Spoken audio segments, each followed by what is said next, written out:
Oh, glad you can make it. I'm gonna tell you a story. This is one I've been waiting to tell for a while, and I have big plans for the rest of it. You didn't like it? Oh man, well, I guess I'm gonna have to scrap plans for the rest of it.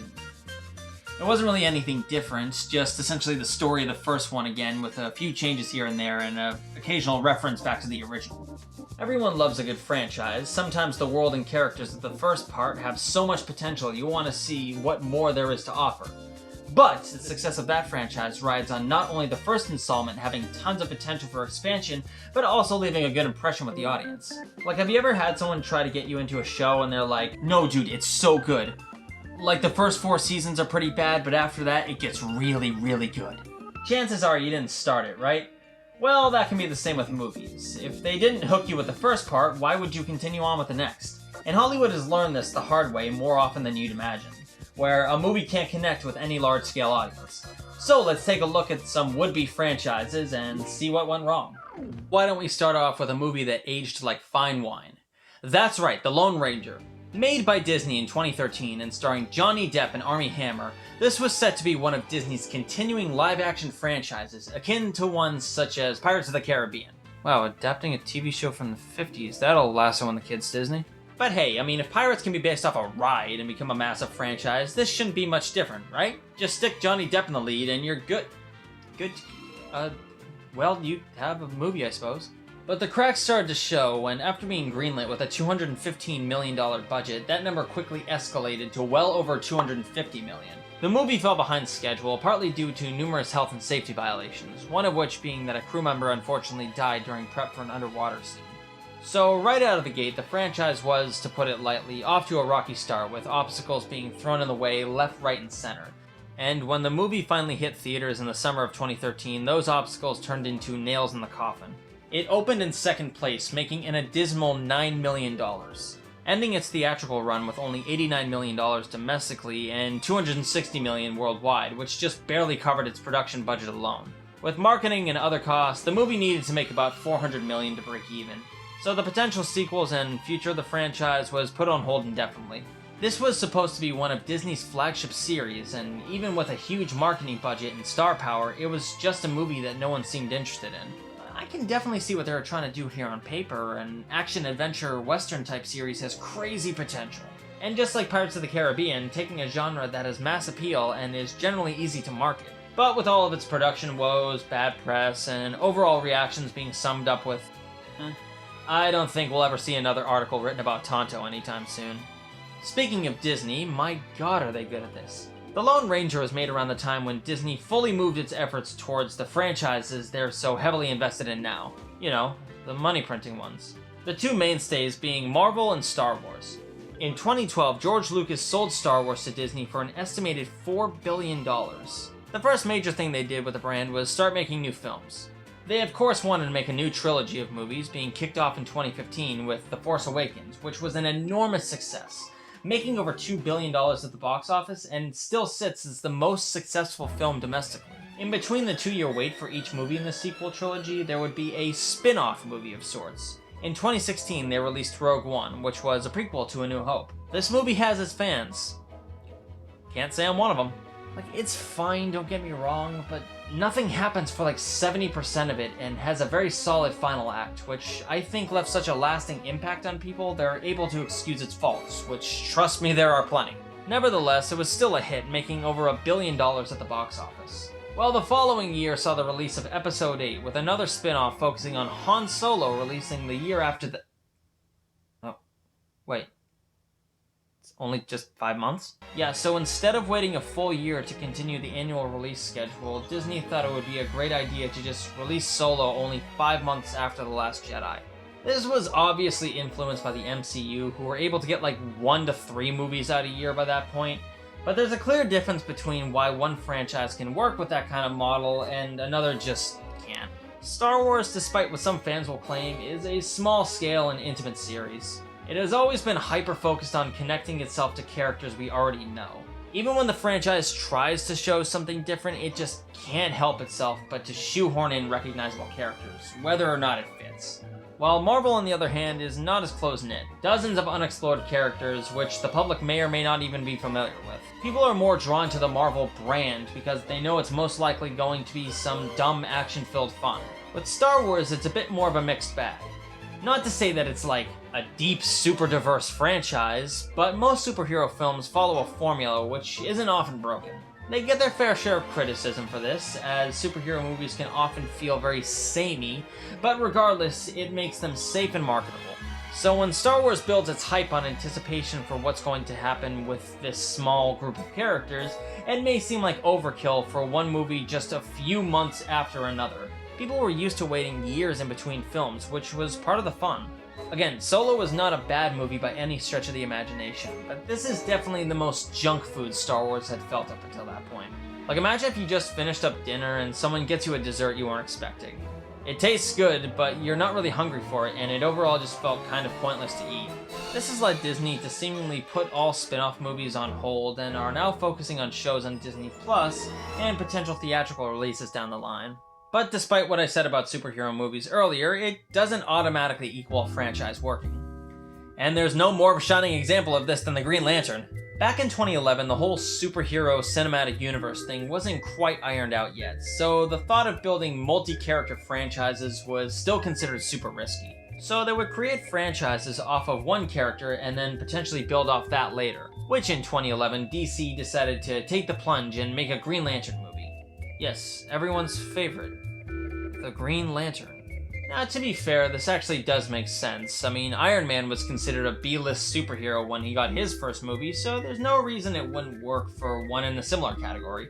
And DC were already using their most popular heroes in other franchises at the time. The Dark Knight trilogy was still going on, and Superman Returns was not that long before, so they probably weren't confident enough to use him again just yet. The movie had plenty of hype behind it and had a bankable star in the lead, but in the end, the quality of the work shined the brightest. Critics and audiences ripped it to shreds, agreeing that there was nothing there for them to want to continue the franchise with. A bad script, bland performances, uninspired direction, unfinished CGI, forced humor, and by-the-numbers action was too much for people to ignore. They cared about those things? The movie barely made back its production budget, and no doubt it lost a good chunk of money in advertising, so its hopes of any direct sequels or a potential cinematic universe were dashed pretty quickly. But how about we scale things back a bit? Let's deal with a smaller, lesser-known comic book character. One that could be made into a mid-budget franchise, no problem. How about we go do something with that old Stallone franchise that was dead for a while? No, the other one.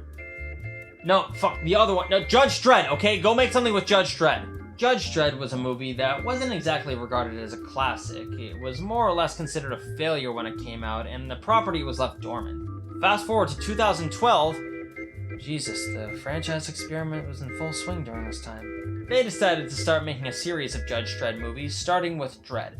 This was a complete reboot of the character, having no connection with the previous film. Starring Karl Urban and written by Alex Garland, it seemed to have a lot of things going for it to capture an audience and really be cemented as a solid comic book to movie franchise. But unfortunately, it also had enough working against it for that to also not happen. The movie only really got word of mouth buzz and received little advertising. While it was liked by critics and loved by fans, it just couldn't be nudged into the mainstream.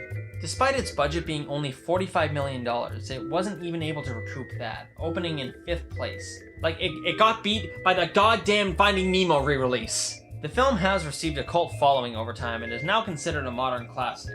However, this isn't enough to warrant any kind of continuation of the series. What sucks is I think the biggest thing working against the movie is the time of its release. 2012 was the year of bigger spectacle comic book movies like The Avengers and The Dark Knight Rises, so slightly more experimental, adult-oriented ones couldn't quite find a footing yet. I really believe that if this came out like 5 years later and rode off the success of the whole Deadpool, Logan, rated R comic book movie trend, it would have done much better.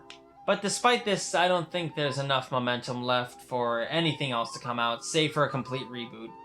Although I'd love to be proven wrong. Sorry if I bummed you out back there, reminding you how much you want another Dredd movie.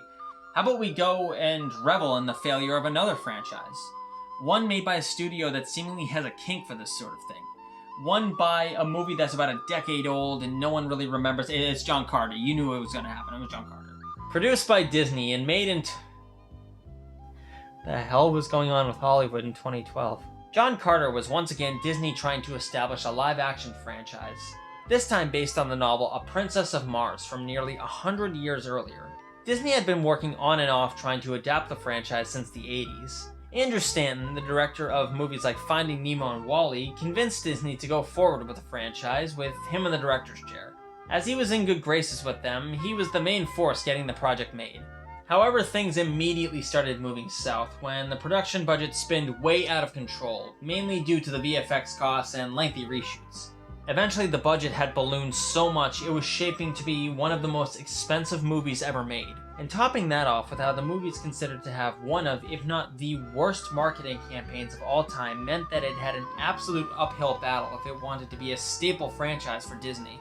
The title was changed several times, from A Princess of Mars to John Carter of Mars, and then eventually just to John Carter, to have as broad appeal as possible. They really didn't know who they were trying to market this to. Although there is rumor that Disney was hesitant to have Mars in the title after Mars Needs Moms was a failure. The movie opened in first place, but only made about $30 million in its opening weekend, which was a clear sign that the franchise was dead before it even hit the ground. Critics and audiences weren't able to connect with it, and it was considered derivative of Star Wars or the Dune novels, despite the source material coming out well before either of those. I guess it makes sense. If you inspire other works and they beat you to the punch, all you're left to do is play catch-up. No, God talk to me first! What do you mean there's already a Bible out? Overall, it only made about $284 million, which, considering its production budget alone was only slightly less than that, it cost Disney more than they would care to continue the franchise over. I think we got time for one more. Now, what will it be? What? You didn't think I'd forget, did you?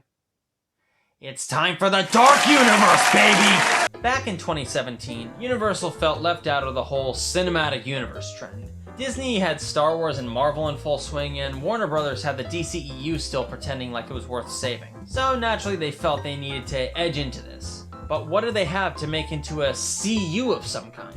Well, the MonsterVerse was starting up, but it wasn't clear how long or how popular that would be. So how about classic monsters from the golden age of Hollywood? Yes, they are really doing that. I guess they were disillusioned with how the original Brendan Fraser Mummy movie was a hit and how vampires were a big thing back in like 2012. Yeah, maybe they just felt nostalgic for 2012 failed projects. So they got to work on what would be their first film, The Mummy. This was going to sort of pretend like it was connected with the Fraser movie, except it wasn't at all. But this time it was going to star Tom Cruise, who apparently took huge control over the movie, making himself much more of a main character and requesting tons of Tom Cruise isms we've grown to love. Like how a big selling point was this scene was filmed in a zero-G environment, but it drove the cost much higher as the director just wanted to use wires and green screen.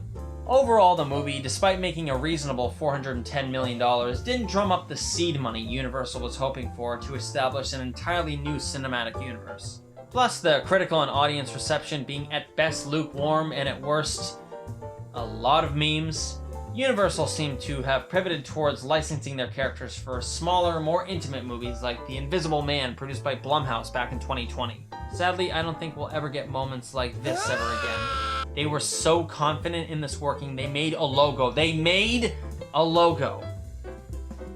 I feel this is a good place to stop because I think we might get ahead of ourselves. There's definitely no shortage of failed franchises.